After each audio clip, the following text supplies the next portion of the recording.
Permit के बगैर किसी सूरत गंदम और आटा तरसील की इजाजत नहीं होगी। तब करना शुरू कर दी है। हुकूमत ने किसानों को फी मन गंदम पर सब्सिडी देने के मंसूबे पर गौर शुरू कर दिया है।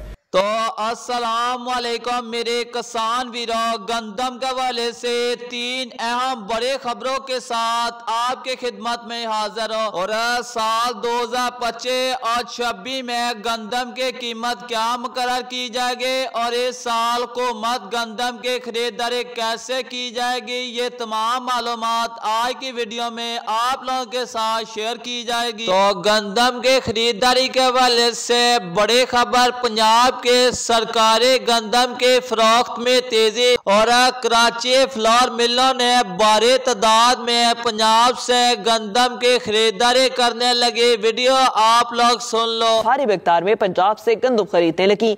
महकमा खुराक पंजाब 4,95,000 टन गंदम फरोख्त कर चुका। मजमूई फरोख्त 10 लाख टन होने का इम्कान है। पंजाब काबीना ने महकमा खुराक को 12 लाख टन तक गंदम फरोख्त करने की इजाजत दे दी। निजी गंदम की कीमत 29 से 40 से 100 के दरमियान मुस्तहकम होने लगी। आपको बताएं कि निजी गंदम की कीमत 2940 से 2955 रुपए फी मन के दरमियान मुस्तहकम होने लगी। पंजाब में सरकारी गंदम निकासी का बहरान थमने लगा। पंजाब की सरकारी गंदम की फरोख्त में तेजी योमिया 20,000 टन तक जा पहुंची। इस पर बात करेंगे रिजवान आसिफ से। रिजवान, बताइएगा। पंजाब गुज़श्ता कई हफ्तों से गंदम की सरकारी फरोख्त के हवाले से बहरान का शिकार था। उसकी मुश्किलात में कमी आना शुरू हो गई है। गुज़श्ता 10 दिन के दौरान महकमा खुराक पंजाब की जो गंदम निकासी है उसमें बतदरीज बेहतरी आ रही है, जिसकी बड़ी वजह जो है कराची की फ्लोर मिल जो है बड़ी मकदार में गंदम जो है पंजाब से खरीद रही है। महकमा खुराक पंजाब ने वज़ीर पंजाब की मंजूरी के बाद सरकारी गंदम की जो फरोख्त है उसे ओपन कर दिया, जिसके मुताबिक कोई भी सूबा, कोई भी निजी खरीदार जो है कोई भी फ्लोर मिल की सूबे की वो सरकारी गंदम खरीद सकती है। अब तक जो है महकमा खुराक पंजाब ने 4,90,000 टन गंदम फरोख्त की है, जबकि इम्कान जाहिर किया जा रहा है कि आइंदा 1 माह के दौरान मजमूई तौर पर 10 लाख टन गंदम जो फरोख्त कर देगा। पंजाब काबीना ने महकमा खुराक को 12 लाख टन गंदम फरोख्त करने की इजाजत दी हुई है। सरकारी गंदम के ओपन सेल ने सरकारी गंदम की निकासी को बढ़ा दिया है, जबकि इस तमाम सूरत हाल की वजह से मार्केट में आटे और गंदम की कीमतों में इस्तेहकाम पैदा हो रहा है। लाहौर की बात करें तो लाहौर में 20 किलो आटा थैला की एक्सएल कीमत जो है वो 1,550 से लेकर 1,615 रुपए के दरमियान मुस्तहकम है। जी सही रिजवान, आपका शुक्रिया।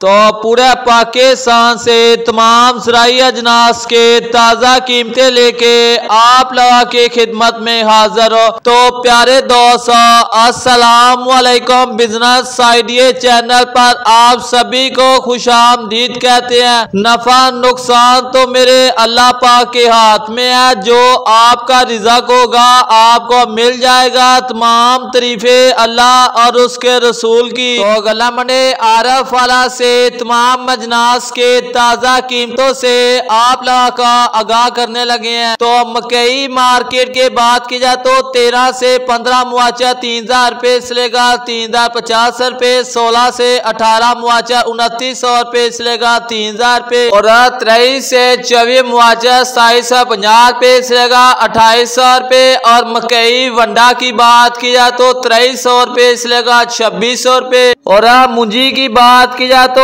18, 47, 4400 रुपए से लेगा 4,800 रुपए। और सुपरी की बात की जाए तो 3,000 रुपए से लेगा 3,500 रुपए। और 15 से 9 कटर वाला माल 4,500 रुपए से लेगा 5,000 रुपए में। 15 से 9 हाथ वाला माल 4,800 रुपए से लेगा 5,200 रुपए। और कायनात कटर वाला 4,500 रुपए से लेगा 5,100 रुपए। और कायनात हाथ वाला माल 5,000 रुपए से लेगा 5,300 रुपए तक सेल हो रहा है। और पंजाब के अंदर आज गंदा 2,900 रुपए तक सेल हो रही है। ओपन मार्केट के अंदर 3,000 रुपए, 3,100 रुपए। सबसे पहले तो ये है, देखे पूरी दुनिया में एग्रीकल्चर को फैसिलिटेट किया जाता है। बदकिस्मती से हमारा मुल्क ऐसा है कि यहाँ पे एग्रीकल्चर को फैसिलिटेट करने की बजाय दबाया जाता है। यानी आप लास्ट ईयर गंदम देख लें कि गंदम में पंजाब में हमें गवर्नमेंट ने खुद अनाउंसमेंट की 4,000 रेट की, और फिर उसके बाद हमने 2,200 में बेची। और अगर किसी ने 2,800 गवर्नमेंट ने रेट अनाउंस किया और 2900 में अगर किसी ने बेची तो उस पर FIR हो गई।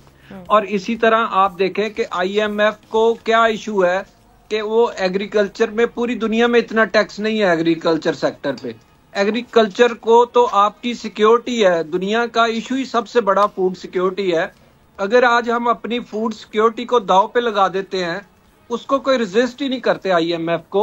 आप देखें कि आईएमएफ ने गवर्नमेंट 2 फसलों का रेट देती थी पाकिस्तान में, एक गंदम का और दूसरा शुगर केन का, दोनों का रेट नहीं देने दिया और इस दफा किसान के साथ बहुत जुल्म हुआ। फिर उसके बाद अब ये सुपर टैक्स लगा दिया, इसके साथ साथ आबियाना बढ़ा दिया गया। अब देखें कि सुपर टैक्स में अब 45% टैक्स की जो रेशियो है वो कहाँ पे, कौन सी दुनिया ऐसी है, हम एग्रीकल्चर को एक सेक्टर नहीं ले रहे।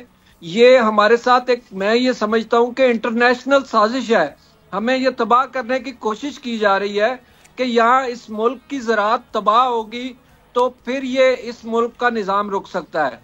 और इसके अलावा आप देखें बाकी इंडिया में देख ले, गवर्नमेंट 29 क्रॉप्स के रेट फिक्स करती है, डीजल सब्सिडाइज है, बिजली 8 घंटे फ्री है उनको।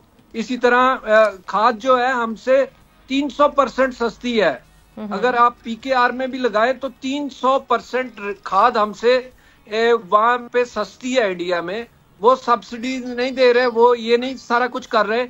हमारी गवर्नमेंट जो है वो पता नहीं क्या समझ रही है कि किसान के पास कौन सा खजाना है, या हमारे पास कोई दरख्त है जिन पे पैसे उगते हैं और हम तोड़ के हुकूमत को दे देंगे। देखिए